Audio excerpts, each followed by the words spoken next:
Iymon o'ynab turadigan narsa. Uni sayqallab yangilab turish lozim. Sizga zulm qilayotganlarni bir kun Allohga aytib beraman deb emas, balki shu dunyoda hal qilib keting. Ortiqcha sabr o'ziga zulm qilishlikdir. Har kuni o'zimiz bilib bilmay gunohlar qilamiz va hech narsa bo'lmagandek o'tib ketaveramiz. Vaholanki har bir gunoh uchun vaqtida tavba qilish kerak. Bo'lmasa qalb qotib ketadi gunohlardan. Ramazonni ilm ahli bilan o'tkazishlik, boshqa jamoat bilan poklanishlik va hamsuhbat bo'lishlik boshqa. Bilmaganini bilganlardan so'rashlik bu farz.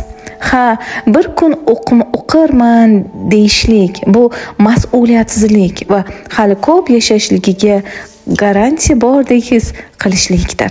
Kurs faqat bu Ramazon uchun maxsus ochilgan bo'lib, uning takrori bo'lmaydi. Har bir kunimiz g'animat, u ortga qaytmaydi. O'tayotgan behuda umringiz haqida o'ylab ko'ring. Balki bu Ramazon siz uchun boshlang'ichdir. Umringizdagi birinchi Ramazon bo'lar. Kursimiz Ramazonda poklanaman. Siz ham kursimizga yozilishga ulgurib qoling.